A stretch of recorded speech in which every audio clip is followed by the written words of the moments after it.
બનાસકાંઠામાં નવા જિલ્લાનો વિરોધ, કાંકરેજ તાલુકાનો થરાદમાં સમાવેશ કરાતા વિરોધ. વેપારીઓએ સજ્જડ બંધ રાખીને વિરોધ નોંધાવ્યો. શિહોરી મામલતદારને આવેદનપત્ર આપી રજૂઆત. કાંકરેજ તાલુકાને બનાસકાંઠામાં રાખવાની માંગ. બનાસકાંઠા જિલ્લાના વિભાજન વચ્ચે ધાનેરામાં વિવાદ. ધાનેરાને મૂળ બનાસકાંઠા જિલ્લામાં રાખવાની માંગ. ધાનેરા પ્રાંત અધિકારીને આવેદનપત્ર આપી રજૂઆત.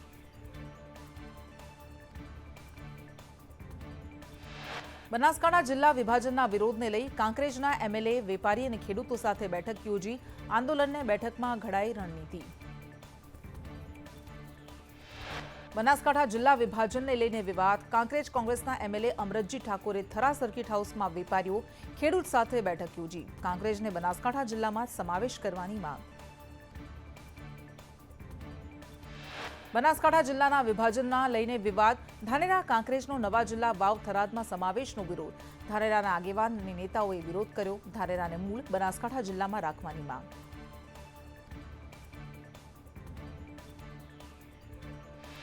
નવા જિલ્લા વાવ થરાદમાં કાંકરેજ તાલુકાનો સમાવેશ કરતા રોષ. કાંકરેજના શિહોરીમાં દુકાનો બંધ રાખી વિરોધ.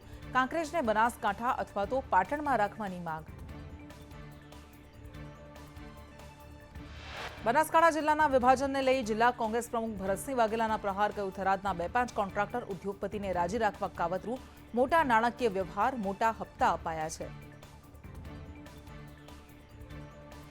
બનાસકાંઠાના જિલ્લાના વિભાજનને લઈને હવે દિયોદરમાં પણ વિરોધ. દિયોદરને નવા જિલ્લાનું વડું મથક ન બનાવતા દિયોદરમાં વિરોધ.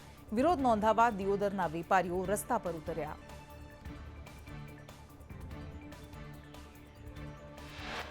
ધાનેરાને બનાસકાંઠા જિલ્લામાં રાખવા ધારાસભ્ય માવજીભાઈ દેસાઈની માંગ. ધારાસભ્યએ સીએમને રજૂઆત કરી કે ધાનેરાની જનતા માટે બનાસકાંઠા જિલ્લો અનુકૂળ.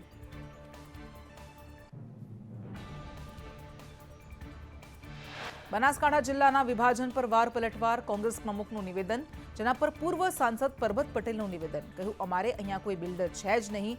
આગોળમાં જમીનદારો હશે, અહીં કોઈ જમીનદાર નથી. જિલ્લા કોંગ્રેસ પ્રમુખ અહીં આવીને બિલ્ડર બતાવે. મોરબી મનપા કલેક્ટર ટીમ મહેસૂલ વિભાગે કામગીરી શરૂ કરી.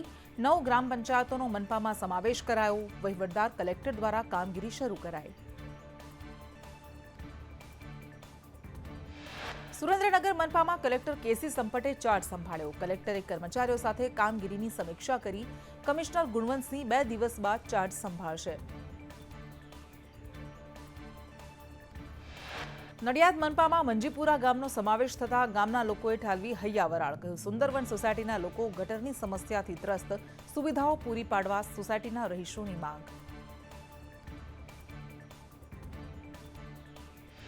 નડિયાદ મનપામાં 5 ગામોનો સમાવેશ કરાતા વિરોધ. કમળા, મંજીપુરા, યોગીનગર, ડફાણ, ફતેપુરા ગામનો વિરોધ. નડિયાદ પાલિકાના ગેરવહીવટથી જોડાવાના વિરોધને લઈ સરપંચો દ્વારા કલેક્ટર અને ડીડીઓને અપાયું આવેદનપત્ર.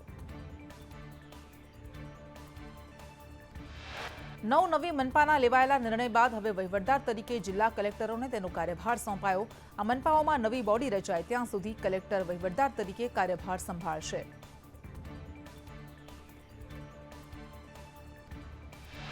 નવસારી નગરપાલિકામાં લાગ્યું મહાનગરપાલિકાનું બોર્ડ. મોડી રાતે કચેરીઓ સીલ કરવાની પ્રક્રિયા હાથ ધરાઈ.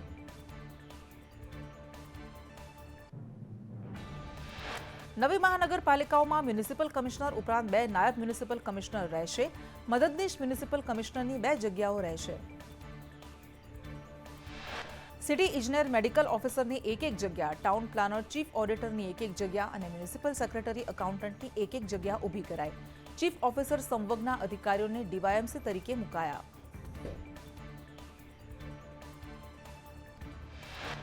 પાટીદાર સમાજની દીકરીને જેલમુક્ત કરાવવા ખોડલધામ સમિતિના આગેવાનો અમરેલી પહોંચ્યા. ખોડલધામના આગેવાનો અને અમરેલીના રાજકીય આગેવાનો વચ્ચે બંધ બારણે બેઠક.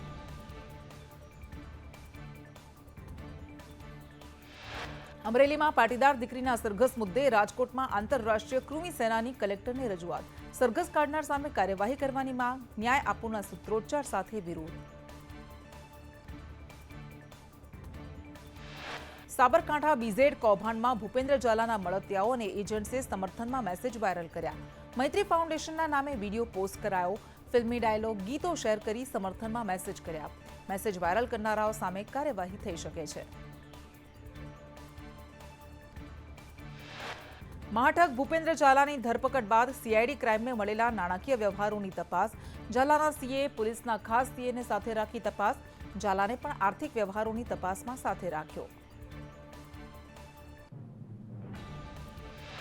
ખ્યાતિકાંડમાં કાર્તિક પટેલની જામીન અરજી પર મુદ્દત પડી. મુદ્દત પડતા કાર્તિક પટેલને ધરપકડથી રાહત મળી રહી છે.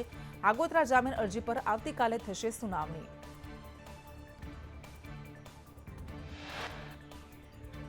રાજ્ય સરકારે જંત્રી સુધારણા સમિતિની રચના કરી. મહાનગરપાલિકા, નગરપાલિકા, યુડીએ અને ગ્રામ્ય કક્ષાએ સમિતિની રચના. કલેક્ટર સહિત સમિતિમાં મહાનગરપાલિકાના 7, નગરપાલિકા યુડીએના 6 સભ્યો, ગ્રામ્ય કક્ષાની સમિતિમાં કુલ 5 સભ્યો રહેશે. ફોરેસ્ટની ભરતી પરીક્ષાના વિવાદને લઈ હાઈકોર્ટમાં અરજી. પાસ ઉમેદવારોને નાપાસ કર્યાનો આક્ષેપ. 6 ઉમેદવારોએ જવાબ સાચા આપ્યા હતા. આન્સર કી ખોટી દર્શાવતા હાઈકોર્ટમાં અરજી. હાઈકોર્ટે રાજ્ય સરકારને મૌખિક ટકોર કરી. કહ્યું, સ્પર્ધાત્મક પરીક્ષા માટે મિકેનિઝમની જરૂર. આન્સર કી જાહેર કરતા પહેલા સમીક્ષા કરવી જોઈએ. 23 જાન્યુઆરીએ વધુ સુનાવણી હાથ ધરાશે. અમદાવાદમાં ઓટો રિક્ષામાં સ્માર્ટ મીટર પર રોક લગાવવા હાઈકોર્ટમાં અરજી. સીપીના જાહેરનામાને રદ કરવાની રિક્ષા એસોસિએશને હાઈકોર્ટમાં અરજી કરી. અરજદારે રજૂઆત કરી કે ખોટી રીતે મીટરના નામે દંડ વસૂલવામાં આવે છે. ભાજપ શહેર જિલ્લા પ્રમુખોને લઈ નિરીક્ષક સાથે ક્લસ્ટર ઇન્ચાર્જ પણ જશે સેન્સ માટે. 3 વખત સક્રિય સભ્યો હોવા જરૂરી. 60 વર્ષની વયમર્યાદા અમલી કરવામાં આવશે. વાવ, થરાદ અને બનાસકાંઠા જિલ્લા પ્રમુખ મુદ્દે ચર્ચા.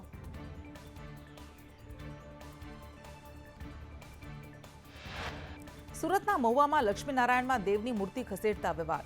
નિત્ય સ્વરૂપ સ્વામી અને બાલા સ્વામી પર મૂર્તિ ખસેડી હોવાના આક્ષેપ. રવિવારે સુરતના ભક્તો મહુવા પહોંચી વિરોધ કરશે.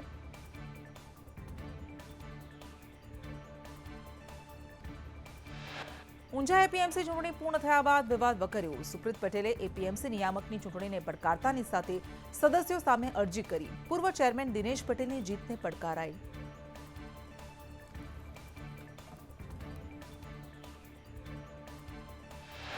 ભાવનગર માર્કેટિંગ યાર્ડમાં શ્રમિકોની હડતાળ. જણસી લઈને આવતા ખેડૂતોએ અભદ્ર વ્યવહાર કર્યો.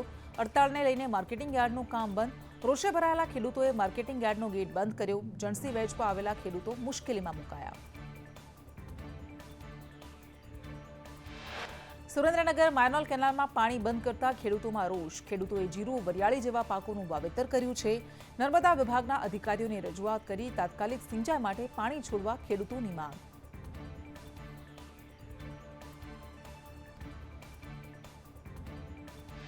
હળવદમાં વળતર બાબતે ખેડૂતોનો વિરોધ. યોગ્ય વળતરની માંગણી કરતા ખેડૂતો.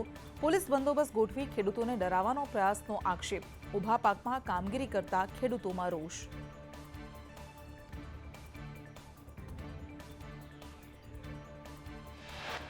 ભાવનગરના મહુવા માર્કેટયાર્ડમાં લાલ ડુંગળીના ભાવમાં કડાકો આવતા ખેડૂતોમાં રોષ. એક દિવસ પહેલા લાલ ડુંગળીનો ભાવ ₹400 થી 500 હતો, જે આજે માત્ર 250 થી 350. ઉશ્કેરાયેલા ખેડૂતોએ ડુંગળીની હરાજી બંધ કરાવી. રાજકોટમાં ટેકાના ભાવે મગફળી ખરીદી કેન્દ્રમાં આવેલા ખેડૂતો સાથે ચોરીની ઘટના. રાજકોટના ધોરાજીની આસપાસના ગ્રામ્ય વિસ્તારના ખેડૂતોના વાહનમાંથી મગફળીની ચોરી. ચોરીના પગલે ખેડૂતોમાં રોષ.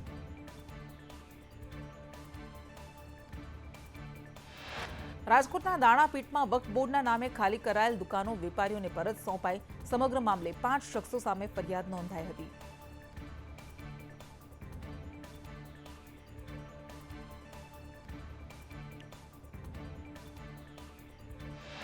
રાજકોટમાં દુકાન ખાલી કરાવનાર ફારૂક ભાજપ કાર્યકર નીકળ્યો. ફારૂક મુસાણીએ વક્ફ બોર્ડના નામે દુકાન ખાલી કરાવી. નેતાઓ સાથે ફારૂકના ખેસ પહેરેલા ફોટો સામે આવ્યા. સુપરફાસ્ટ ન્યૂઝમાં આગળ વધીએ. અમદાવાદમાં વિશાલા ખાતેના શાસ્ત્રી બ્રિજનું સમારકામ પૂર્ણ. સમારકામ ચાલુ હોવાથી રસ્તો બંધ હતો. રોડ વાહન ચાલકો માટે ખુલ્લો કરાયો. ગીર સોમનાથના સનખેડા ગામે ગૌચરની જમીન પર ફર્યું તંત્રનું બુલડોઝર. ગ્રામ પંચાયતની 500 વીઘા જમીનનું દબાણ દૂર કરાયું. જિલ્લા કલેક્ટરની સૂચનાથી દબાણો હટાવાયા. અમદાવાદના રાણીપમાં કૈલાસ સોસાયટીમાં ડિમોલિશન હાથ ધરાયો. કોર્ટમાં અરજી પેન્ડિંગ છતાં ડિમોલિશન કરાયાનો રહીશોનો આક્ષેપ. સ્થાનિકોએ કહ્યું, જાણ કરી હોવા છતાં મકાન તોડી પડાયા. અમદાવાદના ખાડિયામાં ગેરકાયદે બાંધકામ તોડી પડાયા. શામળાની પોળમાં હેરિટેજ મકાનમાં ગેરકાયદે બાંધકામ. નોટિસ આપ્યા બાદ પણ બાંધકામ દૂર ન કરતા એએમસીની કાર્યવાહી.